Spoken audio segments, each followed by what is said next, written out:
اعوذ باللہ من الشیطان الرجیم بسم اللہ الرحمن الرحیم الحمد للہ رب العالمین والصلاة والسلام علی محمد وآلہ طیبین الطاہرین۔ محترم ناظرین گرامی، آج ہماری گفتگو کا موضوع غیبت کی تاریخ۔ ناظرین گرامی، جیسا کہ آپ جانتے ہیں کہ اللہ تعالیٰ نے کائنات کو ایک خاص نظم کے ساتھ بنایا ہے۔ اس کے اندر جو نظام پروردگار نے رکھا ہے، ہر چیز اپنے ہدف کی طرف بڑھ رہی ہے، اور زمین شب و روز اور اس کے تمام امور جو ہیں وہ ایک خاص نظم کے ساتھ آگے چل رہے ہیں۔ تو کائنات کے اندر جب بھی کوئی چیز اپنی روٹین کے مطابق ہو تو لوگوں کو عجیب نہیں لگتی، لوگ اسے قبول کرتے ہیں۔ لیکن جب کائنات میں کوئی بھی چیز جو ہے وہ روٹین کے خلاف ہو جائے تو وہاں لوگ جو ہے وہ تعجب کرتے ہیں، اسے حادثہ کہتے ہیں، اسے عجیب و غریب کہتے ہیں، اور اسے ماننے کو بعض وقت تیار بھی نہیں ہوتے۔ اسی طرح کائنات کے اندر شروع سے حضرت آدم سے لے کر اب تک انبیاء کا سلسلہ چلا آ رہا ہے، اوصیاء کا سلسلہ چلا آ رہا ہے۔ اللہ کی طرف سے اس کے نمائندے، اس کے سفیر جو ہے وہ اس کا پیغام لے کے آ رہے ہیں۔ لیکن ایک چیز جو سب لوگوں کے لیے تعجب کا باعث بنی وہ یہ ہے کہ ایک ایسا نمائندہ بھی پروردگار کی طرف سے آتا ہے کہ جو ہوتا ہے لوگوں کے درمیان لیکن ان کی نگاہوں سے غائب ہو جاتا ہے۔ یعنی ہماری گفتگو کا موضوع مولا امام زمان علیہ السلام کی غیبت ہے۔ تو اس کو ہم یوں بیان کرنا چاہتے ہیں کہ یہ جو غیبت ہے یہ کوئی پہلی دفعہ نہیں ہوئی، بلکہ اس کے پیچھے ایک تاریخ ہے۔ تو چونکہ اب امام باقی 11 ائمہ کی مانند امام ہیں، لوگوں کے درمیان میں ہیں، یہیں رہتے ہیں، کسی خاص جگہ پہ نہیں رہتے۔ جہاں دنیا والے رہتے ہیں وہیں امام رہتے ہیں، جہاں شیعہ رہتے ہیں، جہاں مومنین رہتے ہیں وہیں امام رہتے ہیں۔ لیکن لوگوں کا ان کے ساتھ کوئی رابطہ نہیں، لوگ انہیں دیکھ نہیں پاتے، لوگ ان سے براہ راست کوئی فیض نہیں لے پاتے، کوئی ہدایت کا سامان جو ہے ان کی جانب سے بظاہر لوگوں کے لیے فراہم نہیں ہے۔ تو لوگ تعجب کرتے ہیں کہ یہ کیسے ہو سکتا ہے کہ ایک ہادی بھی ہو جو لوگوں کے درمیان ہو، لوگوں کی ہدایت کے لیے آئے، لیکن پھر وہ غائب بھی ہو جائے اور لوگ اسے دیکھ نہ سکیں، لوگ اس تک پہنچ نہ سکیں۔ یہ وہ چیز ہے جسے ہم آپ کی خدمت میں بیان کرنا چاہتے ہیں، اسی سوال کا جواب ڈھونڈ رہے ہیں۔ اگر ہم انبیاء کی تاریخ کو دیکھیں تو ہمیں معلوم ہوگا کہ بہت سارے انبیاء اس طرح کے مسائل سے دوچار نظر آتے ہیں، بلکہ ہم یہ بھی دیکھ رہے ہیں کہ بعض نبی جو ہیں وہ ابھی بھی ہیں لیکن پردہ غیبت میں ہیں۔ جیسے حضرت عیسیٰ ہیں، زندہ ہیں لیکن پردہ غیبت میں ہیں۔ کچھ لوگ اور انبیاء کا بھی نام لیتے ہیں، حضرت ادریس کا نام لیتے ہیں۔ بعض وہ جو حضرت خضر کو نبی کہتے ہیں وہ بھی کہتے ہیں کہ حضرت خضر زندہ ہیں لیکن لوگوں کی نگاہوں کے سامنے نہیں۔ شیخ صدوق علیہ رحمہ جو کہ بہت بڑے شیعہ بزرگ علماء میں سے تھے اور جنہوں نے غیبت صغریٰ کا زمانہ بھی پایا اور کچھ عرصہ غیبت کبریٰ میں بھی زندہ رہے، اور ان کی لکھی ہوئی کتاب ہماری شیعہ معتبر کتابوں میں سے ایک کتاب ہے جو ہمارے صف اول کے بزرگ علماء کے استاد شمار ہوتے ہیں۔ وہ اسی چونکہ زمانہ غیبت میں تھے کہ جب مولا کی غیبت شروع ہوئی تھی، تو وہ بھی لوگوں کی حیرت کو بیان کرتے ہیں، لوگوں کی پریشانی کو بیان کرتے ہیں۔ شیعہ لوگ حیران تھے کہ امام ہمارے ہیں، ہمارے درمیان میں ہیں، لیکن وہ غائب ہیں۔ تو یہ کیسے ہو سکتا ہے کہ امام بھی ہو اور غائب ہو؟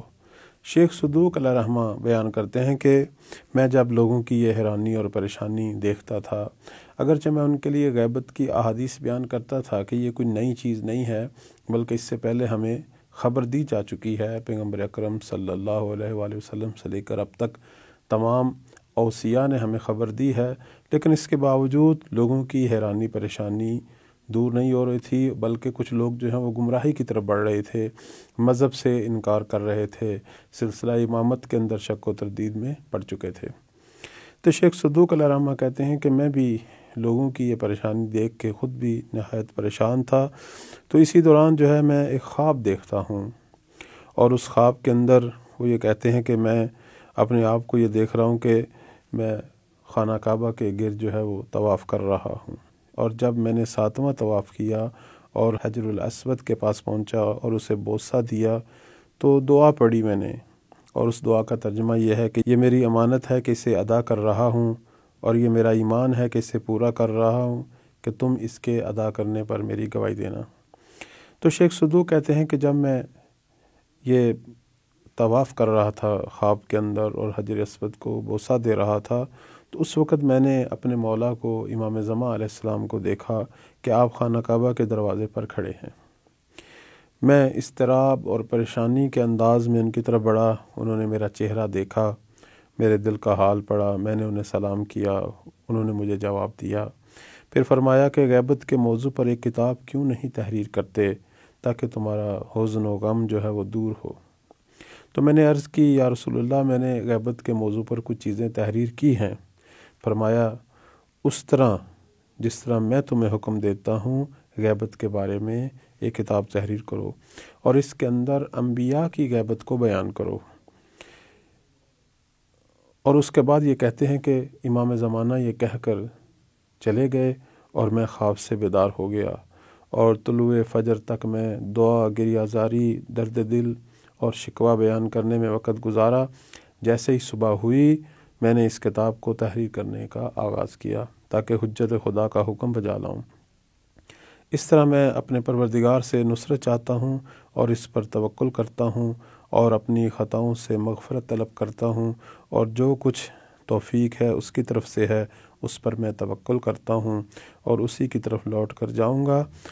تو شیخ صدوق نے یہ جو واقعہ بیان کیا آپ کی خدمت میں، اس واقعے کو شیخ صدوق نے اپنی کتاب کے مقدمہ میں لکھا، اور یہ کتاب مشہور کتاب ہے، کتاب کمال الدین، جو مہدویت کے موضوع پر ایک اہم ترین ماخذ شمار ہوتی ہے۔ اس کے بعد شیخ صدوق نے کمال الدین کے اندر انبیاء کی غیبت کو بیان کرنا شروع کیا تاکہ لوگوں کے لیے یہ واضح ہو کہ امام زمان علیہ السلام کی غیبت کوئی انوکھی غیبت نہیں ہے۔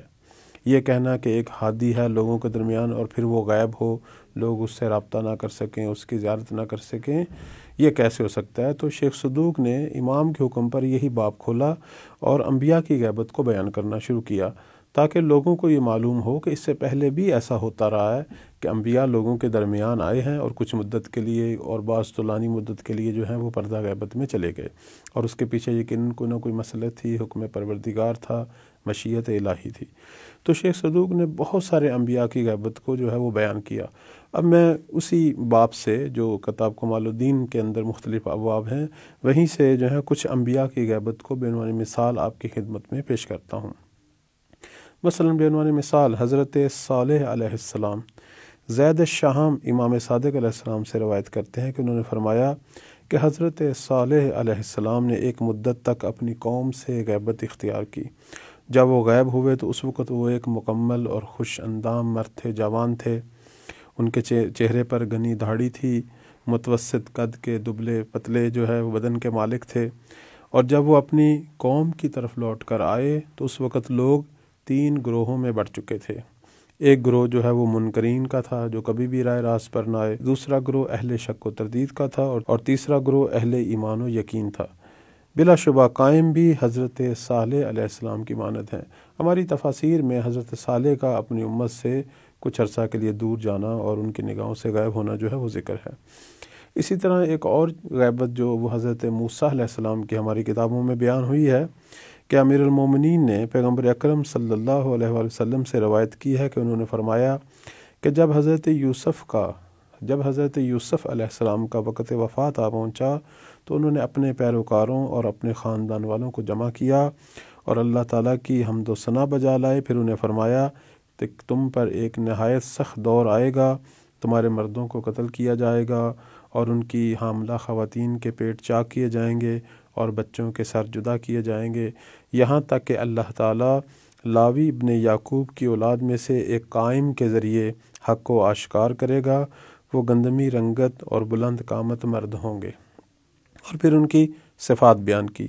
لوگوں نے اس وصیت کو یاد رکھا یہاں تک کہ بنی اسرائیل پر مصائب کا زمانہ آیا۔ وہ 400 سال تک جو ہے وہ قائم کے منتظر رہے، پھر انہیں قائم کی ولادت کی بشارت دی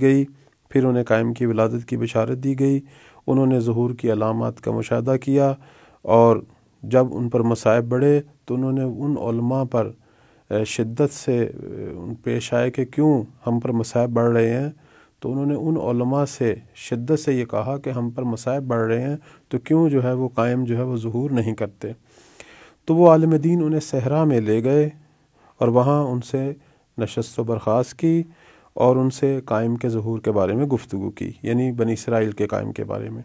وہ ایک چاندنی رات تھی، اسی وقت وہاں حضرت موسیٰ چلے آئے جو اس وقت نوجوان تھے۔